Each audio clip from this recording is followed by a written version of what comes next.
বান্দারে তোদেরকে আমি শিক্ষা দিতেছি, যত সব নিয়ামত পাবি, শুধু একটা কথা বলবি আলহামদুলিল্লাহ, সুবহানাল্লাহ বলে। শুকর গুজার করলে যে আল্লাহ বেশি খুশি হয়, এটা বোঝানোর জন্য ছোট্ট একটা ঘটনা আমি অনেক জায়গায় বলে থাকি, বলবো। মুসা আলাইহিস সালাতু সালাম আল্লাহর সাথে কথা বলতেন কোন পাহাড়ে গিয়া? তুর পাহাড়ে। আসমানের উপরে না মাটির উপরে? আর আমাদের নবী কথা বলেছেন স্বয়ং আল্লাহর পাশে বৈশা আরশে আজমে গিয়া। আল্লাহু আকবার বলে। মুসা নবীও নবী, আমাদের নবীও নবী। দুই নবীর মধ্যে সম্মানের দিক দিয়া আকাশ আর ফাতালের ব্যবধান। সুবহানাল্লাহ জোরে কর। হযরত মুসা আলাইহিস সালাম তুর পাহাড়ে গিয়া কথা বলছেন, জুতা নিয়ে যাইতেছেন। আল্লাহ নিষেধ করে দিলেন, মুসা জুতা নিয়ে আসতে সুইটে তো তুর পাহাড়, আমি আল্লাহর সাথে তুমি কথা বলবা, বেয়াদবি হবে। জুতাটা নিচে রাইখা খালি পায়ে উপরে উঠুক। আল্লাহু আকবার কোন।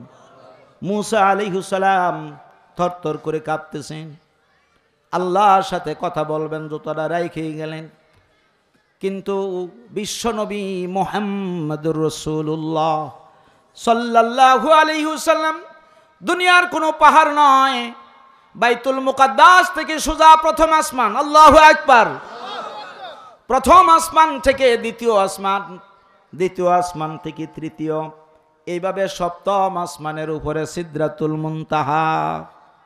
সিদরাতুল মুনতাহা থেকে রফরফের মাধ্যমে আল্লাহ রাব্বুল আলামিন কত হাজার হাজার মাইল উপরে উঠাইছি।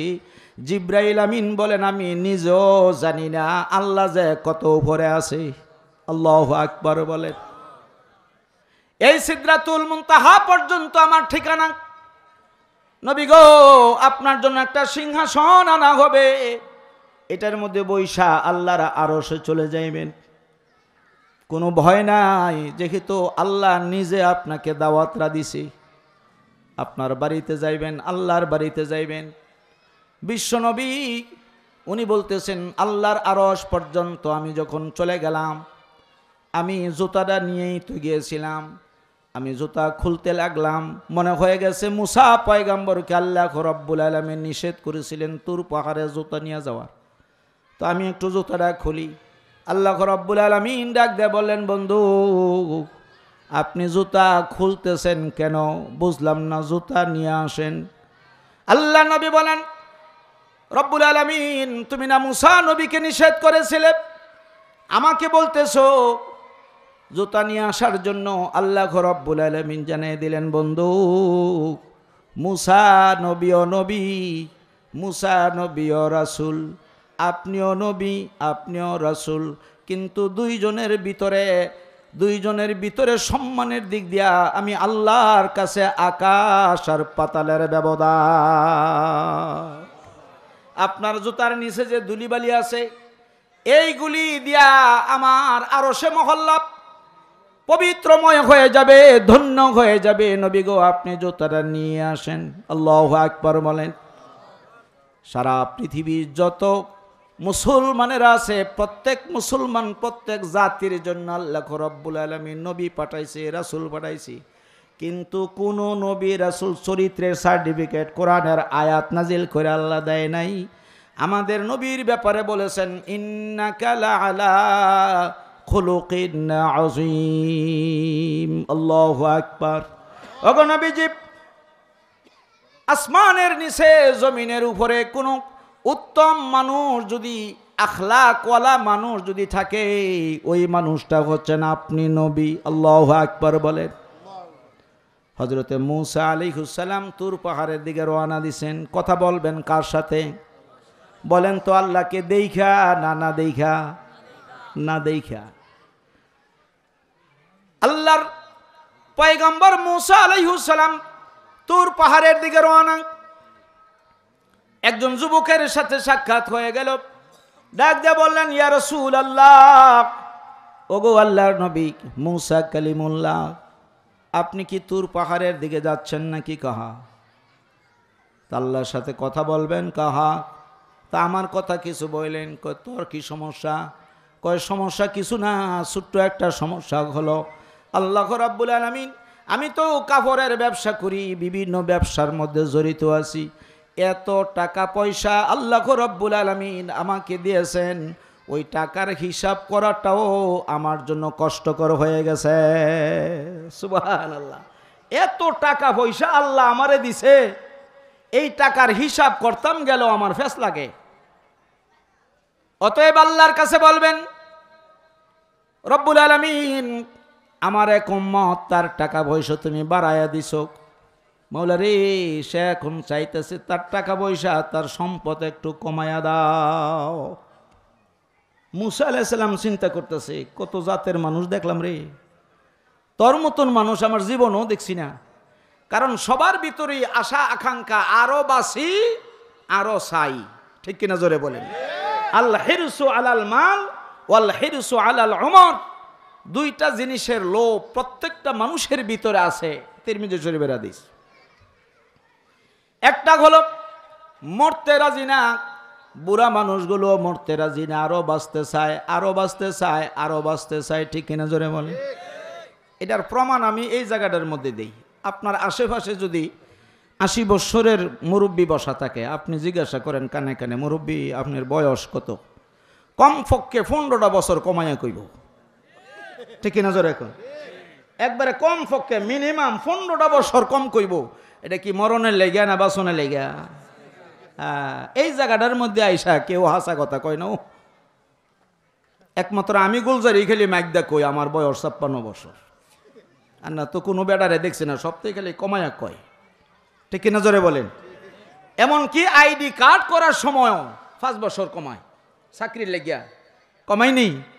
তার মানে হলো এটা নবীর হাদিস, আল হিরসু আলাল মাল ওয়াল হিরসু আলাল উমর, বেশি দিন বেঁচে থাকার লোভ আর সম্পদের লোভ প্রত্যেকটা মানুষের ভিতরে আছে।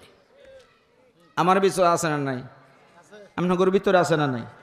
আমারও যদি হুজুরে যাওয়ানোর সময় 30,000 দেয়, আমি কি কমো, হুজুরে এত টিয়া দিয়েছেন কিরে? দিত না, যে এটাও জানি এত টিয়া আমার দিত না, কইতেছি আর কি। যদি দেয় তাহলে আমি কি বলবো যে হুজুর এত টিয়া দিয়েন না, আমার 10 দিলেই চলবো, 20,000 রেখে দেন, এটা কি আমার মুখ দেয় আইব? এই তো না, কে লেগিয়া আমার ভিতরেও সম্পদের লোভ আছে, আছে না না? এবার আরেকটা হাদিস শোনেন, আল্লাহ রাসূল বলেন, লাউ কানা লি ইবনে আদামা ওয়াদিয়ানি মিন যাহাবিন লা আহাব্বা আন ইয়াকুনা লাহু সালিসুন ওয়ালা ইয়ামলাউ নাফসাহু ইল্লা তুরাব। আল্লাহ নবী বলেন, লাউ কানা লি ইবনে আদামা ওয়াদিয়ানি মিন যাহাবিন, হে সাহাবীরা, কিয়ামত পর্যন্ত আমার যত উম্মত পৃথিবীতে আসবে, এদেরকে যদি 2টা মাঠ বইরা স্বর্ণ দেওয়া হয়, মনে করেন এই যে মাঠটা আছে স্কুলের মাঠ, এই মাঠটা বইরা যদি একজনকে স্বর্ণ দেওয়া হয়, আর একটা মাঠও যদি বইরা স্বর্ণ দেওয়া হয়, ওই বান্দা বলবে লা আহাব্বা আইয়াকুনা লাহু সালিসুন, রব্বুল আলামিন তুমি যখন আমারে স্বর্ণ দিছো ওই পছন্দ কইরা, তো তৃতীয় আরেকটা মাঠ তুমি যদি আমারে দিতা। নবী বলতেছেন আমার উম্মতের পেট কোনোদিন ভরবে না, চাহিদার কোনো শেষ নাই। ওয়ালা ইয়ামলাউ নাফসাহু ইল্লা তুরাব, 3.5 হাত কবরের মাটি ছাড়া আমার উম্মতের পেট কোনোদিন ভরবে না। যেই কবরে যাইব চাহিদা নাই, সব চাহিদা শেষ। 10 তলা 20 তলা বিল্ডিংয়ের মালিক ছিল, মরণের পরে বাসজারের নিচে, চাহিদা শেষ, খতম। সম্পদের চাহিদা, বেঁচে থাকার চাহিদা, ক্ষমতার চাহিদা সব খতম হয়ে গেল, ঠিক কিনা জোরে বলে। আহা, আল্লাহ রাসূল বলেন এই 2টা জিনিসের লোভ প্রত্যেকটা মানুষের ভিতরে আছে, কম আর বেশ। একজনের ভিতরে বেশি আছে, আর একজনের ভিতরে কম আছে, কিন্তু আছে, ঠিক কিনা জোরে বলেন। মুসা পয়গাম্বর বলতেছেন, উম্মত রে, তোর মতন এইরকম উম্মত আমার জীবনে আমার সাথে সাক্ষাৎ হয় নাই। সব মানুষ দোয়া চায়, আমার কাছে দোয়া চায়, নবী গো আল্লাহর কাছে বলেন আল্লাহ যেন আমার সম্পদের মধ্যে বরকত দেয়, আমার রিজিকের মধ্যে বরকত দেয়। কিন্তু কোনো মানুষ দেখলাম না রিজিক কমানোর জন্য আল্লাহর কাছে কয়, একমাত্র তরই পাইলাম, ঠিক কিনা জোরে বলে? এই জায়গায় যতগুলো মানুষ আছে আমি সহ, এমন কোনো মানুষ আছে যে এই লোকটার যদি 1000 কোটি টাকার মালিক বানায় তার চাহিদা শেষ হইব? বুইরাই যদি 36,000 কোটি টাকা 8টা ব্যাংক থেকে আত্মসাৎ করতে পারে, এক বুইরাই মরে যাবো 5-6 বছর পরে, মনে হয় না এতদিন বাঁচবো। ওই সালমান এফ রহমানের কথা কইতাছি। এই বুইরাই যদি 36,000 কোটি টাকার মালিক হওয়ার পরেও তার ভিতরে খালি চাহিদা, আল্লাহ তুমি আরো দাও, আরো চুরি করার সুযোগ করে দাও, ঠিক কিনা জোরে বলে? হে বেগম বাড়া বানাইছে, বাড়ি বানাইছে বিদেশ গিয়া, বাংলার টাকার সব বিদেশে পাচার, এরপরও চাহিদার শেষ নাই, ঠিক কিনা জোরে বলেন? চুল দাড়ি ফাইকা সব সাদা হয়ে গেছে গা, এরপরও মরণের কোনো চিন্তা নাই।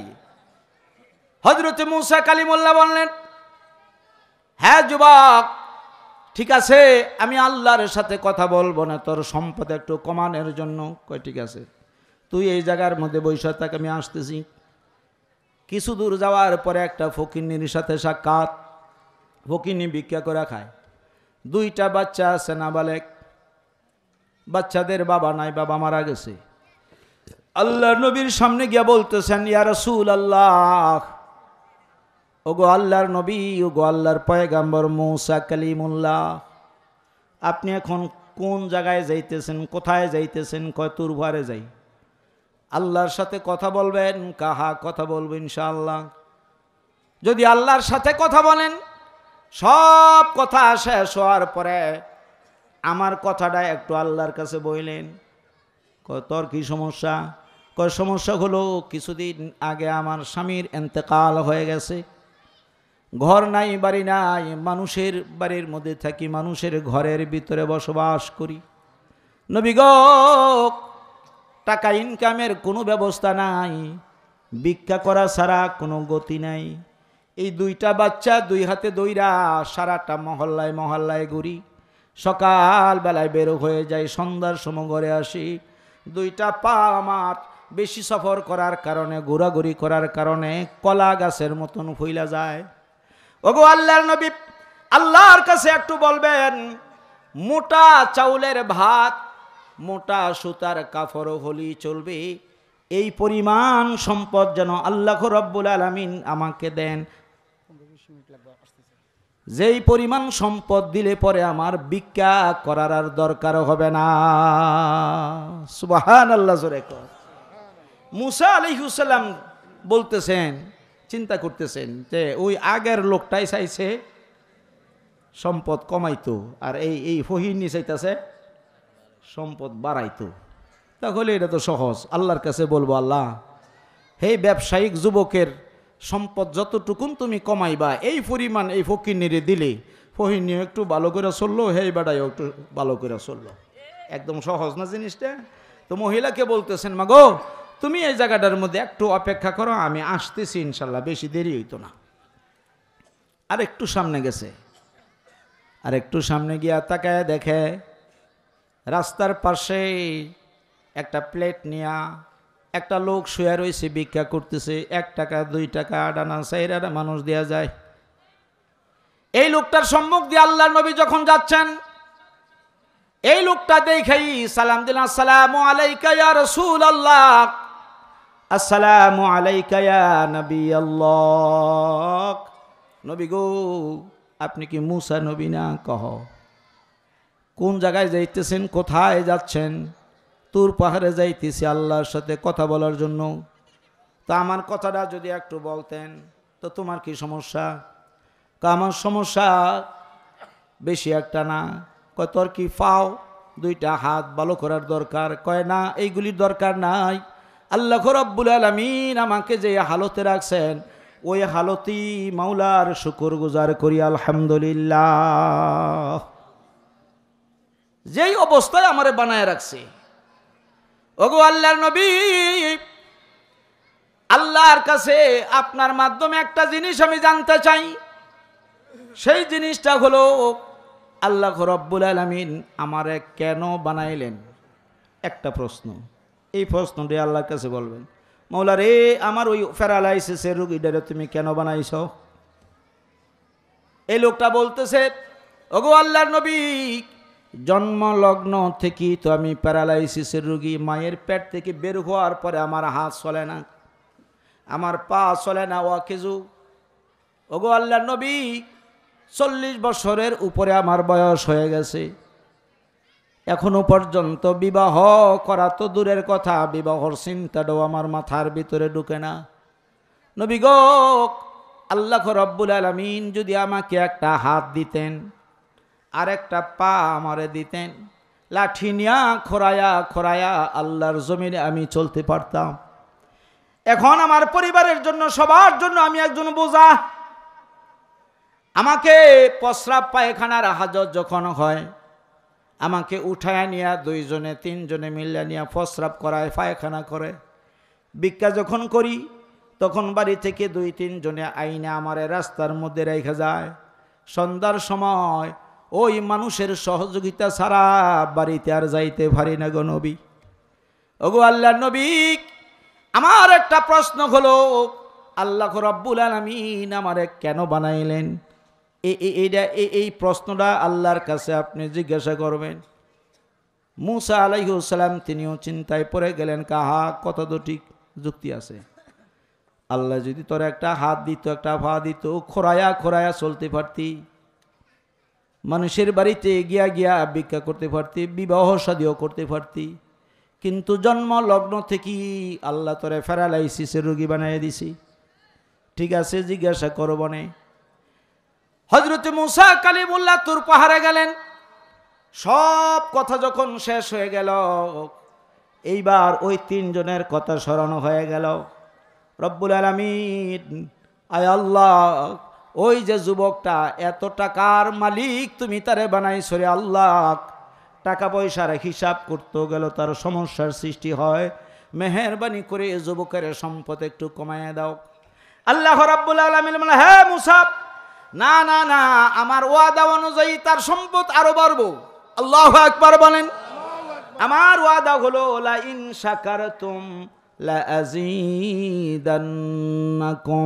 যেই বান্দা, যেই বান্দি আমি আল্লাহর শুকর গুজার বেশি করব, আমি আল্লাহ তার নিয়ামত, তার সম্পদ আরো বাড়াইয়া দিব। তুমি তো তার ব্যাপারে জানো না, আমি আল্লাহ যতটুকুন জানি তুমি জানো না। এই লোকটা কাপড়ের ব্যবসা করে, অন্যান্য ব্যবসার মধ্যে জড়িত আছে।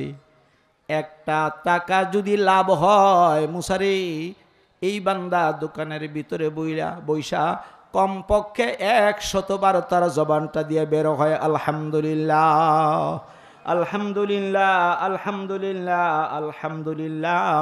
বান্দা যেহেতু শুকুর গুজারকারী বান্দা, কাজী আমি তার সম্পদ কমাইব না, যত শুকুর গুজার করব আমি আল্লাহ রাব্বুল আলামিন ওয়াদা অনুযায়ী তার সম্পদ আরো বাড়াইয়া দিব। হযরত মুসা আলাইহিস সালাম বললেন, রব্বুল আলামিন, আমার উম্মত যেহেতু চাইতেছে সম্পদ কমানোর জন্য, তুমি দয়া করে তার সম্পদের একটু কমায় দাও না। আল্লাহ বললেন, ঠিক আছে, যদি সম্পদ কমানোর প্রয়োজনীয় হয়, তুমি গিয়া আমার বান্দাকে বলবা, যতই টাকা লাভ হোক না কেন, বান্দা যেন চুপ থাকে, বান্দা যেন আমার শুকর গুজার না করে, যদি আলহামদুলিল্লাহ না বলে, যদি চুপ থাকে, আস্তে আস্তে বান্দার সম্পদ কমতে থাকবে। সুবহানাল্লাহ। এতে বোঝা গেল, যেই বান্দা শুকর গুজার করব তার সম্পদ বাড়বে, যেই বান্দা শুকর গুজার করবে না তার সম্পদ কমবে। কথাটা বুঝাইতে পারছি? এখন এই জায়গায় কত ব্যবসায়িক লোক আছে, কত চাকরিজীবী আছে, আছে না? তো আপনারা স্যালারিটা পাওয়ার সাথে সাথে বলবেন আলহামদুলিল্লাহ, দেখবেন আপনার রিজিকের ভিতর আল্লাহ বরকত দিয়ে দিবেন। ব্যবসার মধ্যে টাকা ইনকাম কম হয়েছে বৈধ পন্থায়, এরপরেও বলবেন আলহামদুলিল্লাহ, মাওলা যতটুকুন তুমি দিছো শুকুর আলহামদুলিল্লাহ। দেখবেন আল্লাহর ওয়াদা অনুযায়ী এর পরের দিনই ব্যবসা অন্যদিকে মোড় দিয়ে গেছে। কাস্টমারের অভাব নাই, কারণ আল্লাহর কাছে কোনো জিনিসেরই অভাব নাই। ঠিক কিনা জোরে বলে? শুধু শুকুর গুজার করে। এইবার ওই মহিলার কথা বলতেছেন, রব্বুল আলামিন, আমি তো বুঝলাম শুকুর গুজার না করলে তার সম্পদ তুমি কমায়া দিবা। কাহা? তাহলে মহিলা, তার স্বামীটা মারা গেল, দুইটা বাচ্চা নিয়ে সকালবেলায় বের হয়, সন্ধ্যার সময় আসে, দুইটা পা কলা গাছের মতন ভুলে যায়। রব্বুল আলামিন ওই লোকটার সম্পদ তুমি যতটুকুন কমাইবা ওখান থেকে কিছু যদি মহিলারে দিয়ে দাও, ওই লোকটাও ভালো করে চললো, মহিলার অসুবিধা অনুযায়ী চললো। আল্লাহ বলতেছেন, মুসারে আমি যাহা জানি তুমি তাহা জানো না। এই বান্দি হলো আমার না শুকুরি বান্দি। জন্মের পর থেকে আজ পর্যন্ত কোনোদিন একটা বার তার জবান দিয়া আলহামদুলিল্লাহ উচ্চারণ হয় নাই। নাউজুবিল্লাহ জোরে কোন। কোনোদিন আমার এই বান্দি তার জবানটা দিয়া একটা বার বলল না আলহামদুলিল্লাহ, আলহামদুলিল্লাহ, আলহামদুলিল্লাহ বলল না। মুসারে তার প্রতি আমি নারাজ, এটা না শুকরি বান্দি। আমি আল্লাহ তাকে সম্পদ তো দিবই না, তার যে কুরের গড়টা আছে এইটাও এই সপ্তাহের ভিতরে আমি বাতাস দিয়া নদীর মধ্যে ভেঙ্গে চুরে শেষ করে দিব। নাউজুবিল্লাহ জোরে কোন। এইবার আল্লাহর পয়গম্বর হযরতে মূসা আলাইহিস সালাম আল্লাহর কাছে বলেন, আল্লাহ ওই যে প্যারালাইসিসের রোগীটা এটারে তুমি কেন বানাইছো? একটা হাত যদি দিতা, একটা পা যদি দিতা, খোরায়া খোরায়া বান্দায় চলাফেরা করতো, বিয়া শাদী করতো। এখন তো তার ভবিষ্যৎই নাই। রব্বুল আলামিন আমার মাধ্যমে লোকটা জানতে চাইছে তুমি তারা কেন বানাইছো। আল্লাহ ডাক দিয়ে বলেন, মুসারে জাহান নামের চতুর্দিক দিয়ে একটা ছিদ্র আছে, একটা ওয়াল আছে, ওয়ালের মধ্যে একটা ছিদ্র আছে।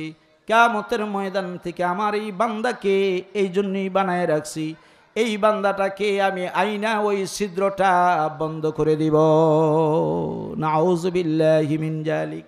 হযরতে মূসা আলাইহিস সালাম বললেন, রব্বুল আলামিন এই দুঃসংবাদরা যদি আমার উম্মতকে দেই, এই দুঃসংবাদ শোনার সাথে সাথে লোকটা মারাও যাইতে পারে।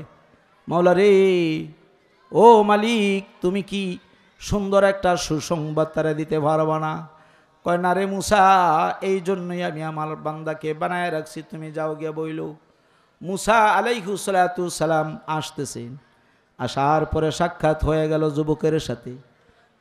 যুবক রে, তোর জন্য সুসংবাদ হলো, তুই বেশি বেশি মাওলার শুকর গুজার করস, এই জন্য তোর সম্পদ বাড়তেছে। এখন সম্পদ যদি কমাইতে হয় তাহলে আল্লাহ জানাই দিছে শুকর গুজার কম করতে হবে, বন্ধ করতে হবে। এই লোকটা চিৎকার মেরে বলতেছেন, গো আল্লাহর নবী, হ্যাঁ মূসা কালিমুল্লাহ, তাহলে আপনি কি মনে করছেন আল্লাহ আমাকে ধন সম্পদ বেশি দেওয়ার কারণে বুঝি মাওলার শুকর গুজার করি? না না না, আল্লাহ যদি সমস্ত সম্পদগুলো ছিনে নিয়ে আমার যদি রাস্তার ফকিরও বানায় দেয়, আমি যদি ভিক্ষা করেও খাই, তারপরেও মাওলার শুকর গুজার বন্ধ করতে পারবো না।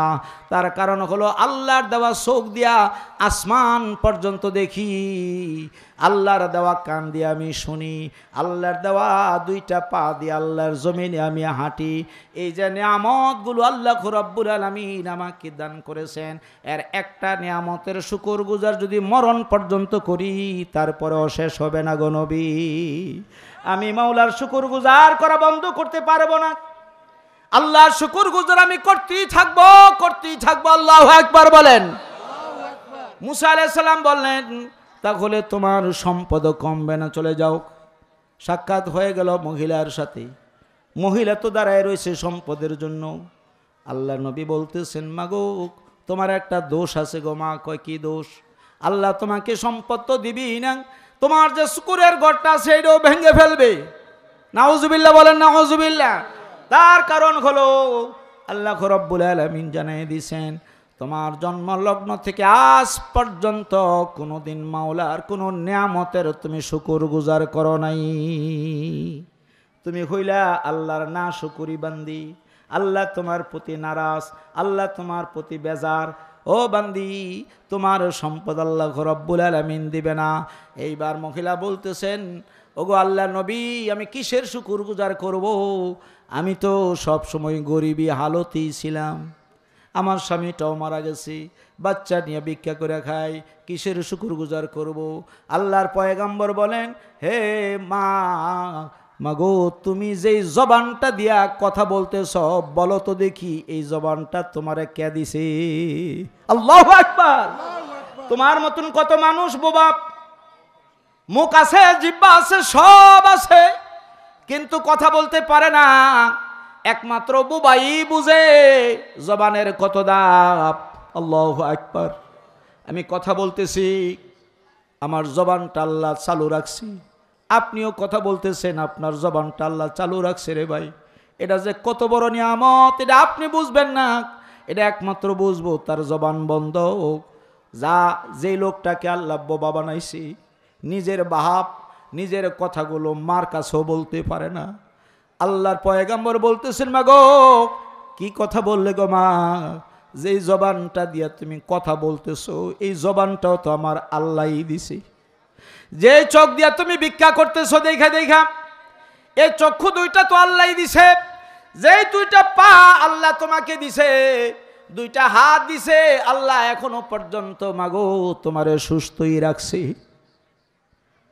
তুমি তো ইচ্ছা করলে দুইটা পায়ের শুকর গুজার করতে পারতা। রব্বুল আলামিন গরিব বানাইছ, তাতে কি হইছে? তুমি তো আমারে পা দিছ, হাত দিছ, জবান দিছ, কান দিছ, নাক দিছ, চোখ দিছ, ব্রেন দিছ, তুমি আমারে পাগল বানাও নাই, ঠিক কিনা জোরে বলে?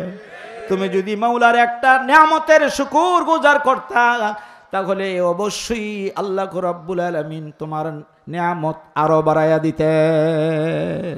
আল্লাহু আকবার। এইবার চলে গেল প্যারালাইসিসের রোগী। এই জায়গাটার মধ্যে দাঁড়াইয়া আল্লাহ নবী চুপ করে দাঁড়ায় আছেন। লোকটায় বারংবার প্রশ্ন করতেছেন, গো নবীজি আপনি কি আমার কথাটা, আমার প্রশ্নটা আল্লাহর কাছে বলেন নাই? কয় বাবা রে বলছি, কিন্তু এমন একটা জবাব আমার আল্লাহ দিয়েছেন, যে জবাবটা বাবা গো তোমার সামনে আমি বলতে পারতেছি না।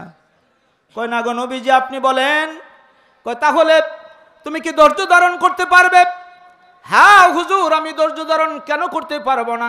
40 বছর পর্যন্ত একটা কদম জমিনে হাঁটতে পারি নাই।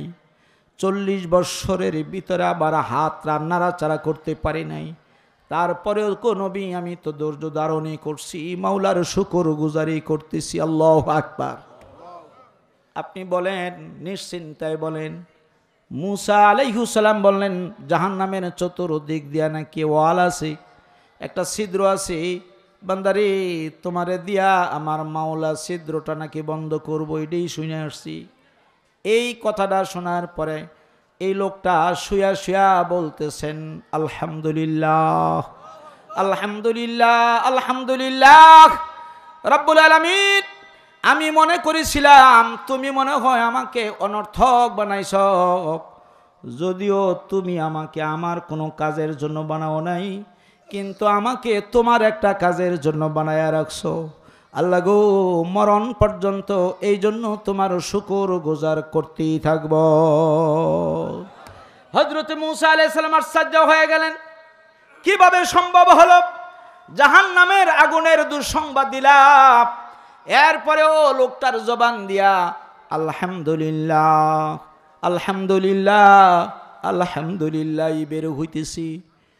মুসা আলাইহিস সালাম বুঝতে পারে নাই, বলতেছে বাবা গো তোমার ব্রেন কি ঠিক আছে কিনা? ব্রেন ঠিক আছে, বুঝা শুই নাই মাওলার শুকর গুজার করতেছি, বুঝা শুই নাই করতেছি। আল্লাহ যদিও আমাকে আমার কোনো কাজের জন্য বানায় নাই, কিন্তু আল্লাহ তো আমারে আল্লাহর একটা কাজের জন্য বানাইছি, অনর্থক তো আমারে বানায় নাই, এই জন্য শুকর গুজার করতেই আছি। মুসা পয়গাম্বর দাঁড়ায় রইছি, লোকটার দিকে তাকিয়ে আছি। হঠাৎ করে তাকায় দেখে ওই যে জন্মলগ্ন থেকে প্যারালাইসিস, দুইটা পা একবারে চিকন, দুইটা হাত একবারে চিকন। মুসা পয়গম্বর তাকায় তাকায় দেখতেছে হাতের ভিতরে শক্তি আইসা গেছে, হাত আস্তে আস্তে মোটা হওয়া শুরু করে দিছে। দুইটা পায়ের মধ্যে শক্তি এসে গেছে, দুইটা পা মোটা হয়ে যাইতেছে। আল্লাহু আকবার। এইবার কিছুক্ষণ পরে আল্লাহর নবীর সামনে আকবার মুসা আলাইহিস সালাম উপরের দিকে তাকায়, আল্লাহর কাছে বলে, আল্লাহ কিচ্ছু বুঝলাম না, কিচ্ছু বুঝলাম না। জাহান্নামের দুঃসংবাদ দেওয়ার পরে লোকটা নাউযুবিল্লাহি মিন যালিক বলার প্রয়োজন ছিল, কিন্তু লোকটা বলল আলহামদুলিল্লাহ, আলহামদুলিল্লাহ, আলহামদুলিল্লাহ। দুঃসংবাদ দেওয়ার পরেও তোমার নিয়ামতের শুকর গুজার করলো, এইটাও বুঝলাম না। প্যারালাইসিসের রুগী 40 বছর পর্যন্ত ছিল, আর আমার সামনে তুমি তারা হাত পা ভালো বানাই দিছো, এটাও তো বুঝলাম না। এইবার আল্লাহ ডাক দিয়ে বলেন, মুসা, আমি আসলেই বান্দাকে জাহান্নামের জন্য বানাইছি, কিন্তু বান্দা আমি আল্লাহর শুকর গুজার করার কারণে এই মুহূর্তে তার নামটা জাহান্নামের খাতা থেকে কাইটা ক্যান্সেল কইরা রে নবী, তার নামটা জান্নাতি খাতায় উঠাইয়া দিছি। শুধু শুকর গুজার করার কারণে আমি আল্লাহ খুশি হয়ে গেছি। আল্লাহু আকবার বলেন। শুধু তাই নয়, পা নাই, হাত নাই, মৃত্যু পর্যন্ত এই অবস্থায় রাখতাম, কিন্তু আমি এই বান্দার দিকে তাকাই দেখলাম 40 বছর পর্যন্ত কোনোদিন তার বড় কুঞ্চিত হয় নাই, বেজার হয় নাই। আমি আল্লাহর শুকর গুজারি করতেছি। মুসা রে, এই মুহূর্তেও শুকর গুজার করার কারণে আমি আল্লাহ রাব্বুল আলামিন 2টা হাতের মধ্যে শক্তি দিয়ে দিলাম, 2টা পায়ের মধ্যে শক্তি দিয়ে দিলাম। এই হাত আর পা মরণ পর্যন্ত অক্ষত অবস্থায় থাকবে, কোনোদিন অ্যাক্সিডেন্ট হইয়া বালা মুসিবত হইয়া তার হাত পা নষ্ট হবে না। আমি আল্লাহ ফেরেশতা দিয়া তাকে হেফাজত করব। জোরে কোন সুবহানাল্লাহ। এই জন্য আল্লাহ রাব্বুল আলামিন বলেন, লা ইন শাকারতুম লা আযীদান্নাকুম ওয়া লা ইন কাফারতুম ইন্না আযাবি লাশাদীদ। আল্লাহু আকবার। বান্দারে, নিয়ামত খাইয়া, নিয়ামত পাইয়া, নিয়ামত উপভোগ কইরা শুধু খালি একটা কথা বলবি, আলহামদুলিল্লাহ। আল্লাহু আকবার। খাবার খাইয়া কি বলবেন? আলহামদুলিল্লাহ। এ মিয়া, পা থেকে শুরু করে মাথা পর্যন্ত এই যে নিয়ামতগুলো কার দেওয়া? একটা যদি খালি আল্লাহ সিনায় নেয়, একটা নিয়ামত যদি সিনায় নেয়, আল্লাহ না করুক, এই পৃথিবীর কোনো ডাক্তার কবিরাজ আসেনি আপনাকে একটা ভালো চক্ষু দান করতে। হাত যদি নষ্ট হয়ে যায়, এই রকম শক্তিশালী একটা হাত দিতে পারবো? প্লাস্টিকের দিব, ঠিক কিনা জোরে বলে? প্লাস্টিকের চোখ বানায় দেয়, এটার ভিতরে প্লাস্টিক ঢুকাইয়া দিলে এই লোকটার দিকে তাকাইলে আরো ভয় করে, জিন্দা মরা মরছে বেড়ায়, ঠিক কিনা জোরে বলে? পুরা শরীরটা, পুরা দেহটা জীবিত, কিন্তু চোখটা মরা। আর আল্লাহ আমাদেরকে যে চোখ দিছে, এটার দিকে তাকাইলে মায়া লাগে, ঠিক কিনা জোরে বলে? মহব্বত বাড়ে। আল্লাহর কোন নিয়ামতের শুকর গুজার আপনি অস্বীকার করতে পারবেন? ফাবি আইয়ি আলাই রাব্বিকুমা তুকাযিবান। আল্লাহ বলেন, বান্দারে, আমি যত নিয়ামত দিলাম কোনটার অস্বীকার তুই করবি? আহা, আল্লাহ আমাদেরকে কেন বানাইছেন বলেন? বলেন বলেন, কেন বানাইছেন? ওমা খালাকতুল জিন্না ওয়াল ইনসা ইল্লা লিয়াবুদুন। আল্লাহু আকবার বলেন। জিন এবং ইনসান, এই 2টা জাতিকে আমি আল্লাহ বানাইছি ইবাদতের জন্য। ভাইও, এই যে 2 দিন পরে রমজান মাস আসতেছে, এই ইচ্ছা করলে এই রমজান মাসের ভিতরে তওবাতুন নাসুহা কইরা আপনার অতীতের 70-80 বছরের জিন্দেগির গুনাহ আপনি মাফ করাইতে পারবেন, ঠিক কিনা জোরে বলেন? রমজানের রোজা রাখার কারণে আপনার অতীতের জিন্দেগির সব গুনাহ মাফ করাইতে পারবেন। আল্লাহর হাবিব বলেন, মাওলা, এই যে সামনে রমজান মাস আসতেছে, এর আগে তুমি আমারে মরণ দিও না, রমজানের রোজাগুলো রাখার তৌফিক তুমি আমারে দিও। কারণ নবীজি বলছেন, সাহাবীরা রে, বিগত 11 মাস পর্যন্ত ইবাদত করছো, 11 মাস ইবাদত কইরা যত সওয়াব কামাইছো, এর চেয়েও বেশি সওয়াব তুমি কামাইতে পারবা 1 মাস রমজান মাসে ইবাদত কইরা। তার কারণ হলো তুমি যদি মসজিদে 1 টাকা দাও, 11 মাসে 1 টাকা দিলাম, 1 টাকার সওয়াবই তুমি পাইবা। কিন্তু রমজানের চাঁদরা উঠার পরে তুমি যদি মসজিদে 1 টাকা দাও, আল্লাহ রাসূল বলেন আমার আল্লাহ খুশি হইয়া বান্দা তোর আমল নামায় 70 টাকা দান করার সওয়াব দিয়া দিব। আল্লাহু আকবার। এখন যদি আপনি নফল নামাজ পড়েন, নফলের সওয়াব পাইবেন, কিন্তু চাঁদ উঠার পরে 2 রাকাত নফল নামাজ যদি পড়েন, আল্লাহ রাসূল বলেন তখন আর তোমাকে নফলের ইবাদতের সওয়াব দেওয়া হবে না। নফল নামাজ পড়ছো বান্দা, ফরজ নামাজ পড়ার সওয়াবটা লিখে দেওয়া হবে। শুধু তাই নয়, বিশ্বনবী বলছেন রমজানের রোজা রাখা অবস্থায় যখন মুরব্বীরা অনেক সময় ক্লান্ত হয়ে যায়, পানির পিপাসা, কলজা ফাটিয়া যাইতেছি, কিন্তু রোজা মুরব্বী ভাঙবে না। জোহরের নামাজটা পইরাই মসজিদের ভিতরে একটা ঘুম দিছি, আসর পর্যন্ত বান্দায় ঘুমায়, মা বোনেরা ঘরের ভিতরে ঘুমায়, ক্লান্ত হয়ে গেছে, ভালো লাগে না, কাজকর্ম ভালো লাগে না, ঘুমায় গেছে। আল্লাহ রাসূল বলেন ও সাহাবীরা, আমার যে উম্মত রোজা রাইখা ঘুমাইলো, যতক্ষণ পর্যন্ত ঘুমায়া থাকলো ততক্ষণ পর্যন্ত ফেরেশতারা ওই বান্দা আর বান্দির আমল নামায় কোরআন শরীফ তেলাওয়াতের সওয়াব উঠাইতে থাকে। বান্দায় কিন্তু ঘুমাইতেছে। আল্লাহর হাবিব বলেন বান্দার আমল নামায় নফল নামাজ পড়লে যত সওয়াব হইতো, ততগুলি সওয়াব ফেরেশতারা ঘুমন্ত ব্যক্তির আমল নামায় উঠাইতেছে। আল্লাহু আকবার বলেন। এরপরে আপনাদের জন্য একটা সুসংবাদ হলো, বুখারী শরীফের একটা হাদিস, মান সামা রমাদান মিন আউয়ালিহি ইলা আখিরিহি খরাজা মিন যুনুবিহি কায়াউমি ওয়ালাদাতুহু উম্মুহু। আল্লাহু আকবার জোরে কোন। আল্লাহর হাবিব বলেন এ দুনিয়ার মানুষেরা, তোমাদের জন্য আমি নবীর পক্ষ থেকে একটা সুসংবাদ হলো, এই যে রোজা আসতেছি, আগামীকাল দিন গিয়া রাত্রেই তো আমাদের তারাবির নামাজ পড়তে হবে ভাই, ঠিক না? আজকে এই সময় রোজার ফজিলত থেকে বঞ্চিত, ইনশাআল্লাহ আল্লাহ যদি আমাদেরকে বাঁচায় রাখে, কালকা এই সময় আমরা রোজার ফজিলতের ভিতরে এসে যাইব ইনশাআল্লাহ। বলেন ইনশাআল্লাহ।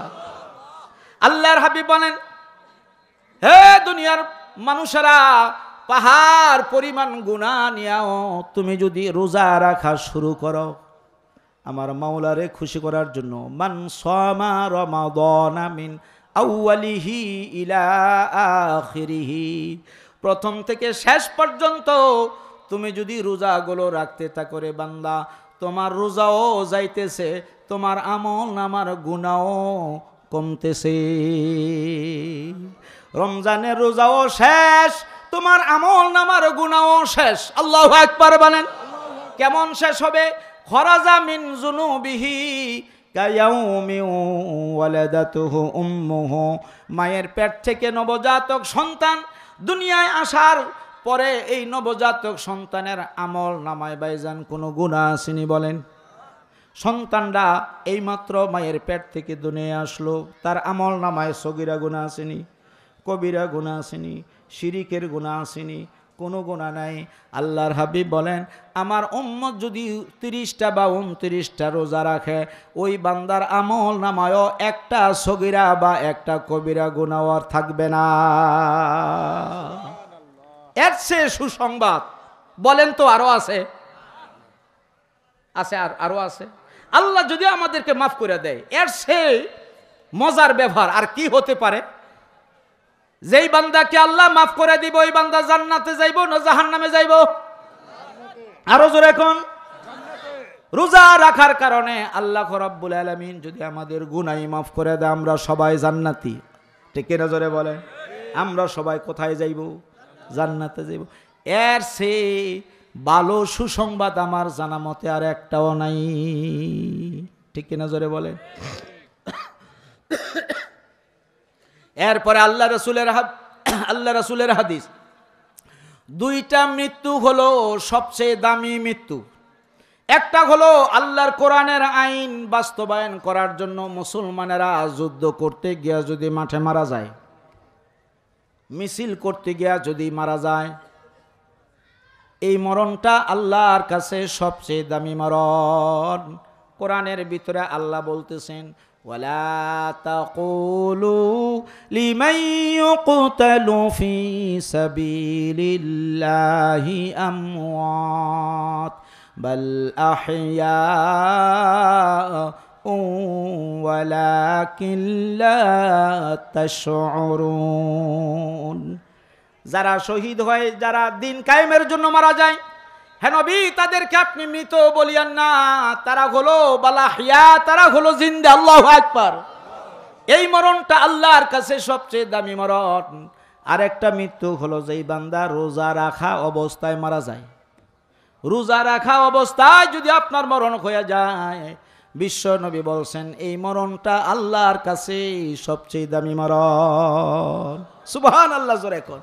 এ মিয়া, আমার ডাইনে বামে পিছনে সামনে যারা আছেন, একজন লোক বলেন তো দেখি আমি মরবো না। বলেন, হিম্মত থাকলে বলেন, পারবেন?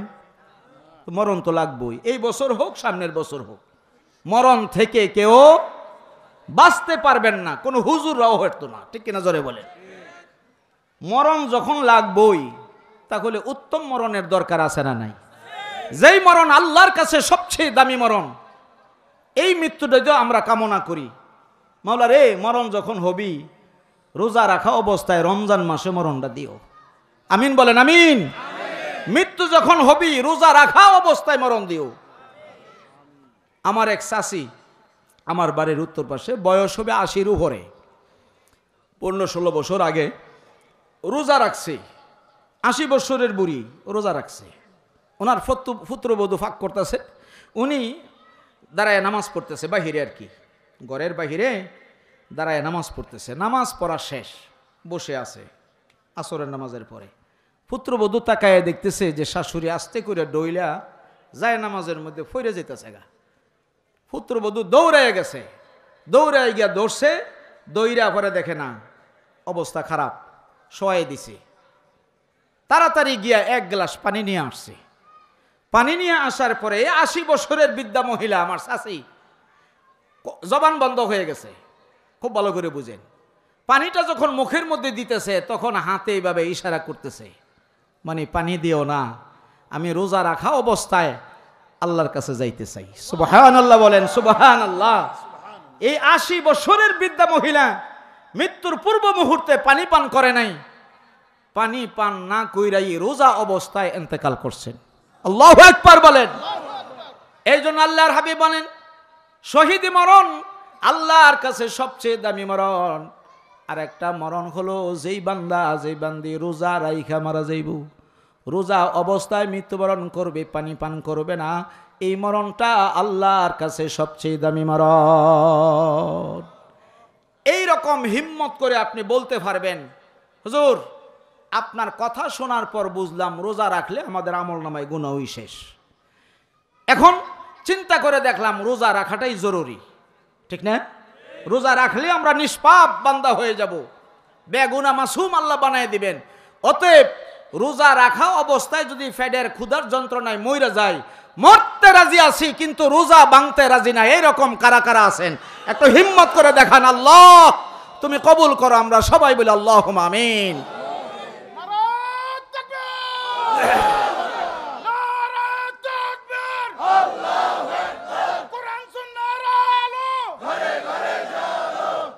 আলহামদুলিল্লাহ, আমি আশাবাদী ইনশাআল্লাহ আপনাদের জন্য আল্লাহ রমজানের রোজাগুলো সহজ করে দিবেন।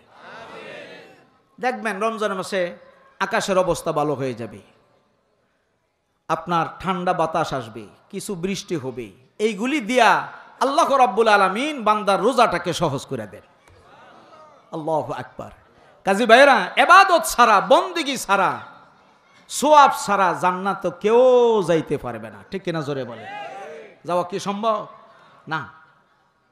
আল্লাহ নবী বলেন, ইদা মাতাল ইনসানু ইনকাতা আনহু আমালুহু ইল্লা মিন সালাসা।